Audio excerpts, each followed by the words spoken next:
আসসালামু আলাইকুম ওয়া রাহমাতুল্লাহি ওয়া বারাকাতুহু।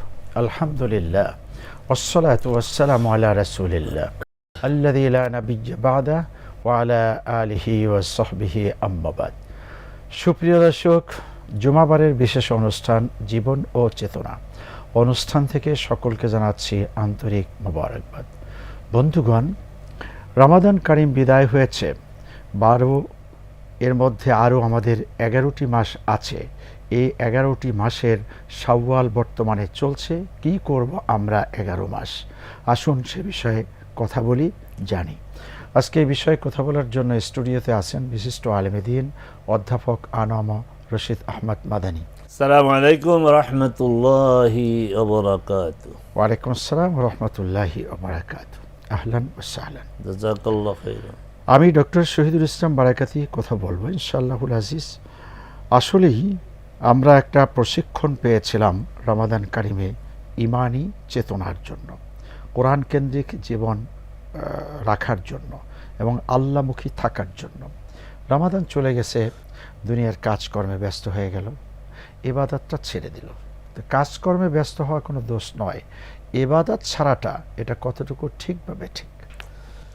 আল্লাহুম্মা লাকাল হামদু হামদাশ শাকিরিন ওয়া সাল্লি ওয়া সাল্লিম আলা রাসূলিকাল আমিন ওয়া আলিহি ওয়া সাহবিহি ওয়া মান তাবি'আহুম বিইহসানিন ইলা ইয়াউমিদ্দিন। আপনার এই সূচনা বক্তব্যে একটা কথা বলেছেন যে রমাদানে আমাদের অনেক প্রশিক্ষণ হয়েছে। এই শব্দ দিয়ে আমরা আলোচনা শুরু করতে পারি। আসলে আমাদের এই বৈষয়িক জীবনে, পার্থিব জীবনে অনেক বিষয় আমাদেরকে প্রশিক্ষণ নিতে হয়। রমাদান শেষ হয়ে গেল, শাওয়ালের মাধ্যমে বাকি 11 মাস শুরু হলো। তাহলে আমাদের করণীয়টা কি? মৌলিকভাবে যে কথাটি, যে রমাদানের প্রশিক্ষণকে কাজে লাগাতে হবে, এখানে একটি কথা বলতে হয়, একদম নগদ বিষয়। সেটা হচ্ছে রাসূল সাল্লাল্লাহু আলাইহি ওয়াসাল্লাম বলেছেন, মান সামা রমাদান সুম্মা আতবা'ু সিত্তাতাম মিন শাওয়াল কাআন্নামা সামা আদ-দাহর কুল্লাহ। যে ব্যক্তি রমাদানের সিয়াম পূর্ণ করলো, তারপর তার ধারাবাহিকতায় শাওয়ালে 6টি রোজা রাখলো, সেই জন্য পুরো বছর রোজা রাখলো। তো এখানে হিসাবটা একটু মেলানো দরকার। আল্লাহ সুবহানাহু ওয়া তাআলার হিসাবটা হচ্ছে 1-10। মান জাআ বিল হাসানাতি ফালাহু আশরু আমসালিহা।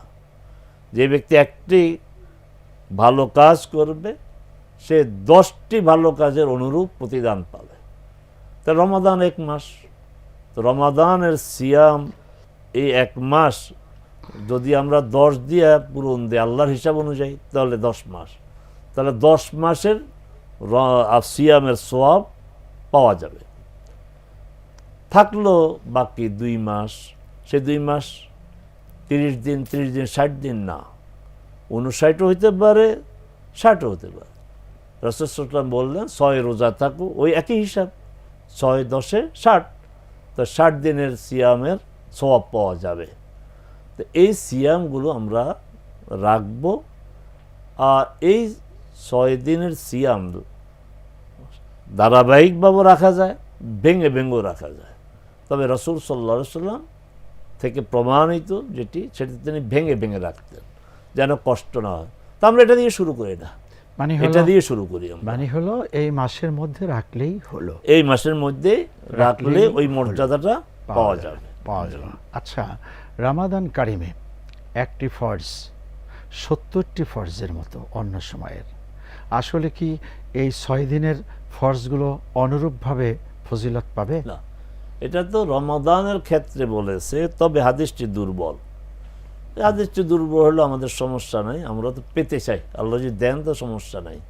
কিন্তু এটা তো ফরজ রোজা না, এটা তো রমাদান অতিক্রম হওয়ার পরে। এটা হচ্ছে ওই যে একটু আগে আমরা বলছি 10-এর হিসাব, মানে 6 দিনে প্রতিদিন যদি 10 ধরা হয়, তাহলে 60 দিনে সারা বছর রোজা রাখলে যে সওয়াব, 60 দিন, মানে আগে তো আমার 10 মাস হয়ে গেল, রমাদানে সারা সিয়াম পালনের কারণে 10 মাস জি হয়ে গেল, আমার 2 মাস থাকলো, এই 2 মাসের জন্য 6 রোজা মানে 60 দিনের সওয়াব পাওয়া যাবে। শুকরান। আসবো আপনার কাছে, কেন 6 রোজা? আল্লাহ পাক চান বান্দাকে বেশি দিতে। এই যে দেখুন, রমাদান কারিম চলে গেছে, মাত্র 6টা রোজা রাখলে আবার 60টা রোজার সওয়াব দিবেন। আল্লাহ সবসময় চান বান্দা কাছে থাকুক, সবসময় চান আল্লাহ বান্দাকে জান্নাতমুখী করতে। তা এত কিছু আল্লাহ দিতে চান, তারপরেও আমরা নিতে চাই না, এটা আসলে আমাদের জন্য বড়ই দুর্ভাগ্যের বিষয়। আর হলো যে কোরআন নাজিলের মাস রমাদান। এখন বলুন, রমাদান চলে গেল, কোরআন ছেড়ে দিলাম, এটা কি হবে নীতি? না, নীতিটা হবে এরকম যে রমাদান কারিমেও কোরআন যেমন পড়েছি এখনও পড়ব, চর্চা করেছি এখনও চর্চা করব, আমল করেছি এখনও করব। তার মানে কি আপনি কাজকর্ম ছেড়ে দিয়ে করবেন? না। আপনি চাকুরি করতেছেন, আপনার চাকুরির ব্যাপারে কি কোরআন নিষেধ করেছে, নাকি কোরআন ওখানেও দরকার আছে? কোরআনে যেমন বলছে ওয়ানিহকুম বাইনাহুম বিল কিসত, যে তোমরা তাদের মধ্যে ইনসাফ ভিত্তিক বিচার ফয়সালা করো। তো ওখানে আপনি যা লিখবেন সেটা যেন ইনসাফ হয়। ওখানে যে ফাইল চালাবেন সেখানে কাউকে ফাইলটা আগে দিয়ে দিলেন, কাউকে পরে দিবেন, এমনটা যাতে না হয়ে যায়। আবার ওখানে কোনোভাবেই যাতে চুরি দুর্নীতি না হয়ে যায়, এই দুর্নীতির বিরুদ্ধে কোরআন যে কথা বলেছে সে কথাটা ওখানেও মানতে হবে। একইভাবে আপনি কৃষি খামারে কাজ করবেন, সেখানেও কোরআন অনুযায়ী কৃষি খামারটি চলবে। তার মানে কোরআন যে আমানত সংরক্ষণ করতে বলেছেন, আপনি আরেকজনের সম্পদ যাতে কোনোভাবেই লুকোচুরি করে নিয়ে না আসেন, আরেকজনের জমি যাতে জবরদখল না করেন। ব্যবসা, সেখানে সিন্ডিকেট করবেন, এটা কোরআন বিরোধী। মিথ্যা কথা বলবেন, কোরআন বিরোধী। আমলে ওজনে কম দিবেন, এটাও কোরআন বিরোধী। তার মানে কি, কাজ সবই করব, কোরআন অনুযায়ী করব। এর নামে হলো কোরআন চর্চা, এর নামে হলো কোরআনের সাথে থাকা। সারাটি বছরেই ওই কোরআন অনুযায়ী চলার নামেই হলো কোরআনকে চর্চা করা, কোরআন অনুযায়ী আমল করা।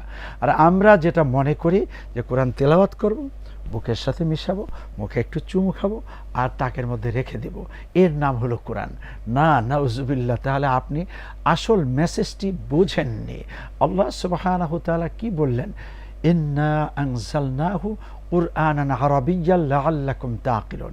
নিঃসন্দেহে উহাকে, তার মানে কোরআনকে নাজিল করেছি আরবি ভাষায়, যাতে তোমরা উপলব্ধি করতে পারো। তার মানে কি, অনুধাবন করা, উপলব্ধি করা এবং সেই অনুপাতে আমল করা। এবং রাসূল তাই করেছেন, সাহাবা একরাম তাই করেছেন, আমাদেরকে সেরকম করতে হবে। এমনটি মনে করার কোনো সুযোগ নাই। রমাদান চলে গেছে, কোরআন বিদায় হয়ে গেছে। রমাদান চলে গেছে, রোজাও বিদায় হয়ে গেছে। রমাদান চলে গেছে, নামাজটাও ছেড়ে দিলেই চলবে। এখন আমাদের মতো করে চলবো।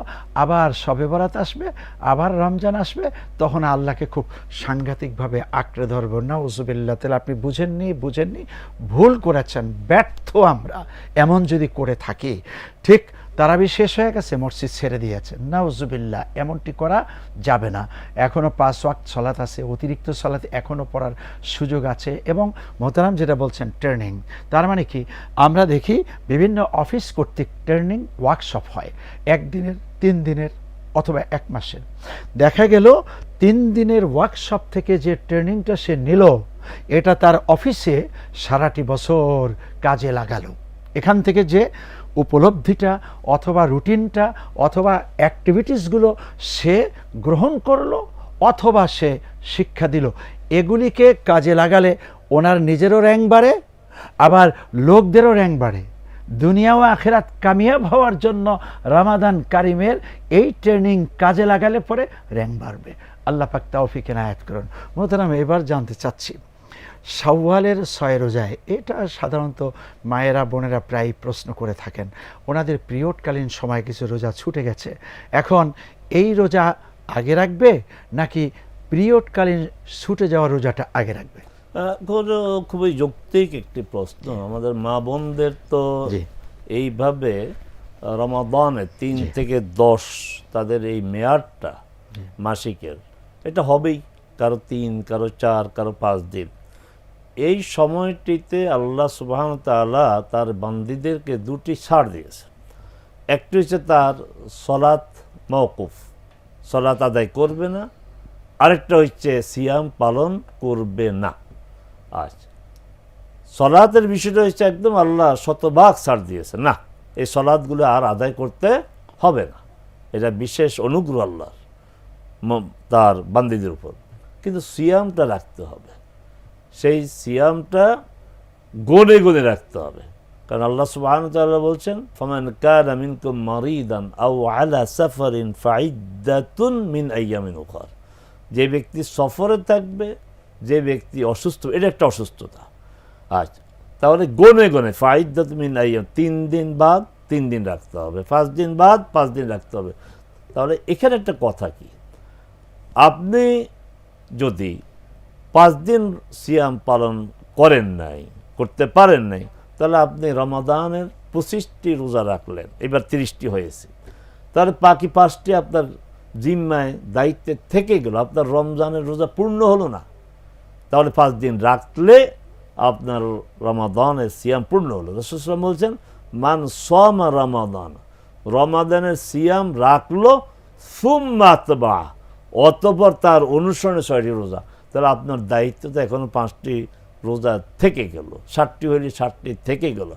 অতএব আপনাকে ওই 5টি, ওই 60টি, যার যে কয়টি, অবশ্যই আগে আদায় করতে হবে। একটা তো এই কারণে যেটা ফরজ, আর একটা রসুলের বর্ণনা কি বলছেন, রমাদানের রোজা রাখলো তারপরে, তাহলে আপনার তো রমজানের রোজাটা রাখা হয় নাই, 3টা 7টা 5টা বাকি আছে, এগুলি অবশ্যই আগে আদায় করতে হবে।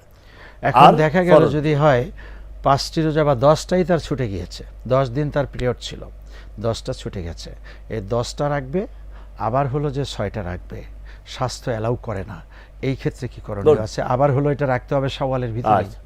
স্বাস্থ্য যদি আপনাকে পারমিট না করে, অবশ্যই ফরজ আগে, কারণ শাওয়ালের রোজা তো আপনার উপর ফরজ না, ওইটা ফরজ।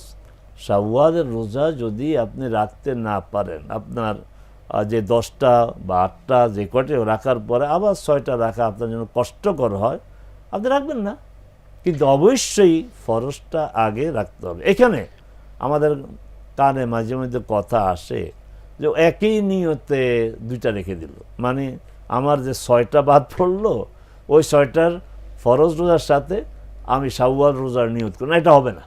ফরজের সাথে নফলকে একাকার করা যাবে না, ফরজ ফরজ, হ্যাঁ নফলের সাথে নফল একাকার করা যায়। যেমন যে আমরা চিন্তা করলাম, ঠিক আছে, এটা বুদ্ধিমানের কাজ, যেহেতু 6টা রাখতে হবে সোয়াবের জন্য, সোয়াব এটা, তাহলে এক কাজ করি, এদিকে আমি সোমবার বৃহস্পতিবার রাখি, তো সোমবারের সিয়াম যেই মর্যাদা, আমি শাওয়ালের সিয়ামও রাখলাম, নফলের সাথে নফলকে মেলানো যাবে, কিন্তু ফরজের সাথে নফলকে মেলানো যাবে না। অনেকে তাই করেন যে 8টা, কমপক্ষে 8টা সোম বৃহস্পতি পাওয়া যায়, 4টা যায়, তাহলে তার 6 রোজাও হয়ে গেল।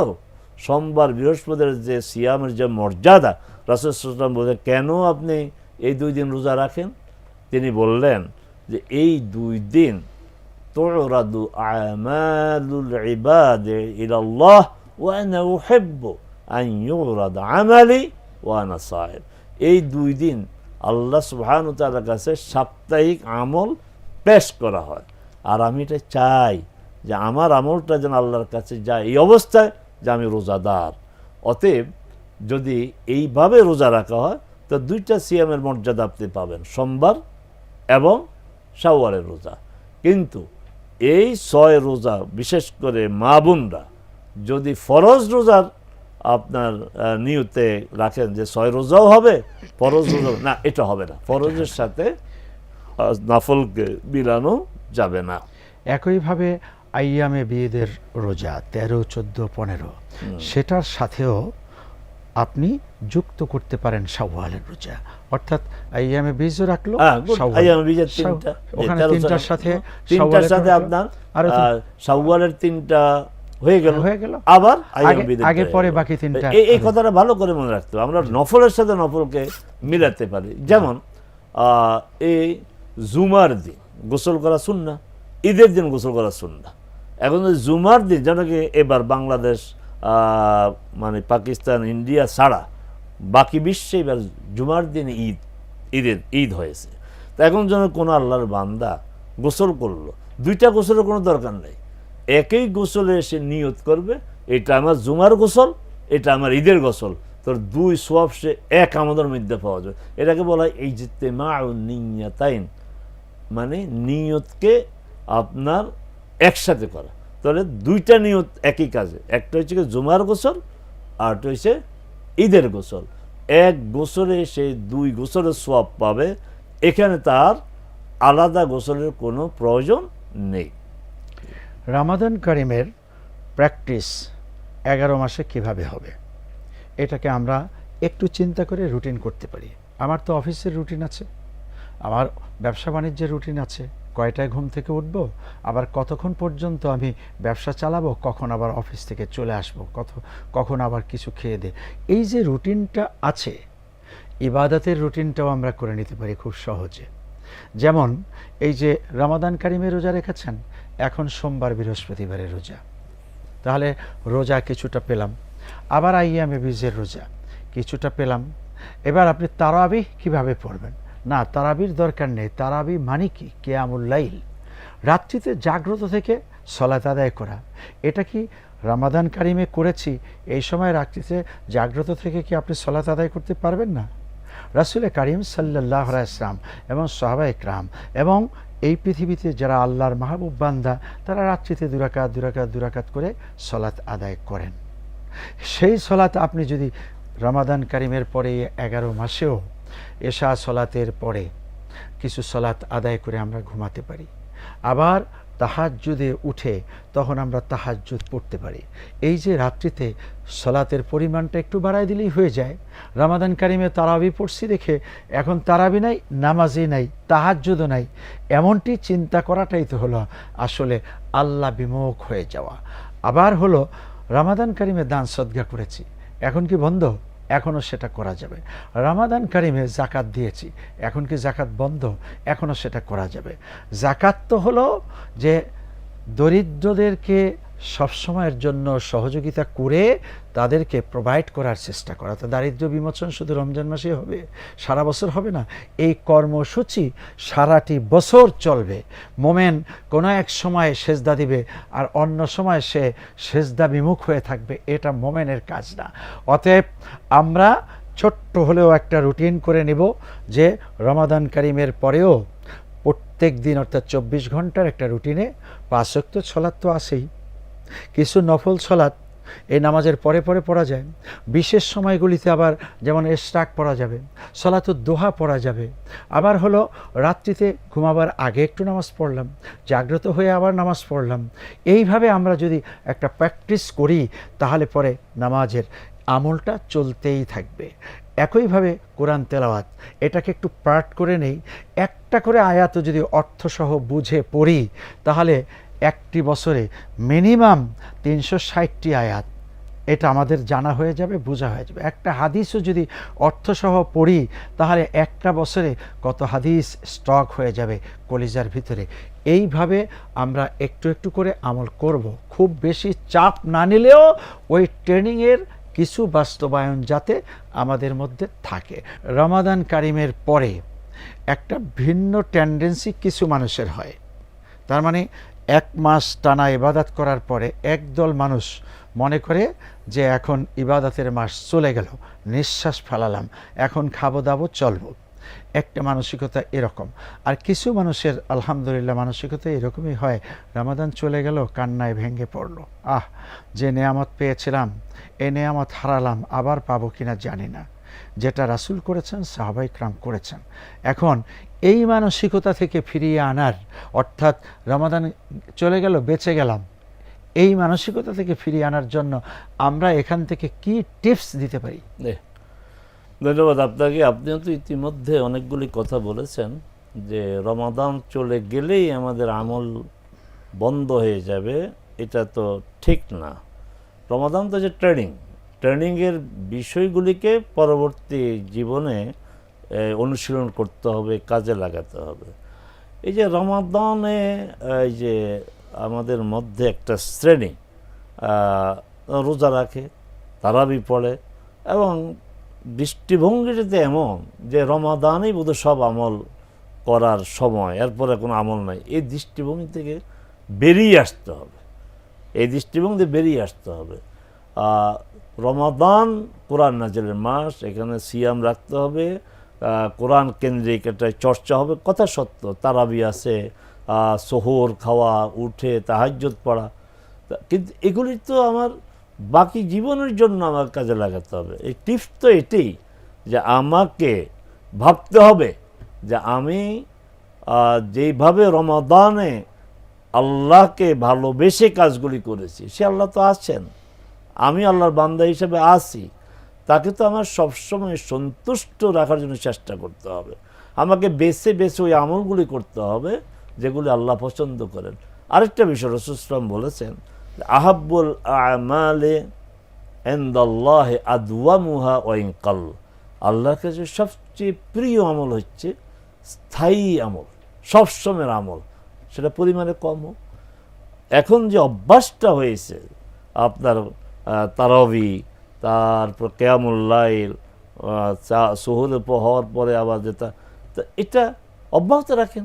2 রাকাতে পড়েন না, 2 রাকাতে পড়েন, ফজরের সময় একটু আগে উঠেন, আগে উঠে যদি 2 রাকাতও পড়া যায়, 4 রাকাত পড়া যায়, বেশি পড়তে না পারেন, তাহলে এই অভ্যাসটাকে অব্যাহত রাখতে হবে।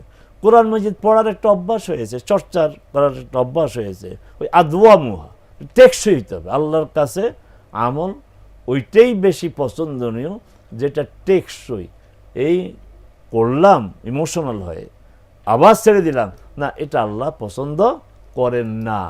অতএব আমরা রমাদানে যে আমলগুলি করেছি পরিমাণে যাই হোক না কেন, আমরা ধরে রাখার চেষ্টা করি। আর বারবার আসে কথা কোরআন কোরআন কোরআন, হ্যাঁ আসবেই।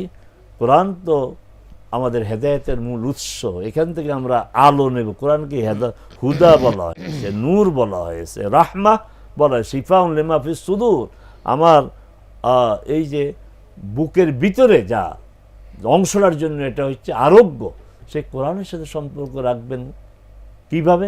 শুধু তেলাওয়াত না, তেলাওয়াত না, কোরআন বুঝতে হবে। যেমনটি বলা হয়েছে যে আমরা যদি দৈনিক একটি আয়াত বুঝে শুনে পড়ি তার 360টি আয়াত হবে। সাহাবায়ে কেরাম অভ্যাস কী ছিল? সাহাবায়ে কেরাম বলছেন, কুন্না লা নাতাজাওয়াজু আন 10 আয়াত হাত্তা না'লামা বিমা ফিহা ওয়া না'মালা বিমা ফিহা। মানে আমরা 10টা আয়াত আমরা অতিক্রম করতাম না, 10টি আয়াত, যতক্ষণ না এই 10 আয়াতে কী আছে আমরা জানতাম, যতক্ষণ না এই 10 আয়াত অনুযায়ী আমল করতাম। এখন আমি খতম দেব, রমজানে খতম, এরপরও ধারাবাহিক, কী দরকার? বরং এইসব খতম না দিয়ে, খতমের কথা আল্লাহ বলেন নাই, রাসূলও বলেন নাই, কিন্তু রাসূলও বলছেন কোরআনকে সাথী বানাতে বুঝে শুনে। রাসূল আল্লাহ বলেছেন কোরআন নিয়ে গবেষণা করতে, আফালা ইয়াতাদাব্বারুনাল কুরআনা আম আলা কুলুবিন আকফালুহা। কোরআন নিয়ে কি তারা গবেষণা করবে না, নাকি তাদের অন্তরে তালা লাগিয়ে দেওয়া হয়েছে? তাহলে কোরআন গবেষণার বিষয়। এবং আল্লাহ সুবহানাহু ওয়া তাআলা বলছেন কোরআন আমি আরবি নাজিল করেছি, কোরআন নাজিল করেছেন যে কোরআন আরাবিয়ান, আমরা যারা ভয় না পাই যে আরবি ভাষায়, গায়রা যী ইওয়াজ, এর মধ্যে কোনো দুর্বোধ্য কিছু নাই, এর মধ্যে আমি বুঝবো না এমন কিছু নাই, বাঁকাতাড়া কিছু নাই, একদম সহজ সরল এই কোরআন। এই কোরআন আমরা যে বুঝার চেষ্টা করি, অনুধাবনের চেষ্টা করি, আমরা করতে পারি। কারণ আল্লাহ কোরআনকে বলছেন কোরআনের আরবি ভাষায়, কিন্তু গায়রা যী ইওয়াজ, এর মধ্যে কোনো দুর্বোধ্য কিছু নাই। ওয়ালাকাদ ইয়াসসারনাল কুরআনা লিযিকর ফাহাল মিন মুদ্দাকির, কোরআনকে সহজ করে আমি দিয়েছি। কেন? কোনো উপদেশ গ্রহণকারী কি আছে? তাহলে উপদেশ আমি গ্রহণ করবো, আল্লাহ এটাকে কঠিন করবেন তা হতে পারে না। আল্লাহ সহজ করে দিয়েছেন। এই কোরআন আমরা পড়বো, বুঝবো, অনুধাবন করব, সেই অনুযায়ী আমরা আমাদের জীবনকে পরিচালিত করব। খুবই সহজ। বন্ধুগণ, আপনার শিশুদেরকে কিছু না কিছু তো শিখাবেন, আপনি কোরআন শিক্ষা দেবেন। এটার জন্য আপনি একটা ছোট্ট হলো বাজেট করুন। এরপরে এই শিশুরাই যখন স্কুলে যাচ্ছে, মাদ্রাসায় যাচ্ছে, তখন যেন কোরআন সাবজেক্টটা বাদ দিয়ে না হয় সেদিকে খেয়াল রাখুন। অন্যান্য সাবজেক্টের জন্য বাজেট হয়, ইংলিশের জন্য, অঙ্কের জন্য কিন্তু কোরআন আস্তে আস্তে বাদ হয়ে যায়, এমনটা যাতে না হয়। এবার যারা যুবক, আপনারা আলহামদুলিল্লাহ মোবাইলের পিছনে কি পরিমাণ সময় দিচ্ছেন। আপনার মোবাইলের ভিতরেই কোরআন আছে, সেখানে পড়াও আছে, পড়ার শিক্ষা দেওয়াও আছে, এবং আপনি শিখবেন সে তরিকাটা ওখানে দেওয়া আছে। আপনি গুগলে সার্চ করলেই তো সব কিছু পেয়ে যাচ্ছেন। অতএব ওখান থেকে একটু একটু করে প্রতিদিন আপনি 5 ঘন্টা 7 ঘন্টা মোবাইলের পিছনে দিচ্ছেন, এখানে একটু একটু করে কোরআনের পিছনে দিন। দেখুন আল্লাহ কি বলেছেন, ওটা জানার চেষ্টা করুন যুবক, দেখবেন যে আপনার হৃদয়টাও খুলে যাবে, ব্রেনটাও খুলে যাবে। এবার আমরা যারা একটু বয়সে পরিণত হয়েছে, আমরাও কিন্তু মোবাইলের পিছনে অনেক সময় দিচ্ছি। একটা রুটিন করে ও মোবাইলকে কোরআন শোনার জন্য, কোরআন বুঝার জন্য কাজে লাগাই। একইভাবে মুরব্বিয়ান ইকরাম যারা আছেন, তারাও ঘরের ভিতরে দার্স চালু করে দেন, এই ঘরটার ভিতরে আল্লাহর রহমত নাজিল হয়ে যাবে। আজ তাহলে এ পর্যন্ত, আপনাকে অনেক অনেক ধন্যবাদ। হাইয়াকুমুল্লাহ। আসসালামু আলাইকুম ওয়া রাহমাতুল্লাহি ওয়া বারাকাতুহু।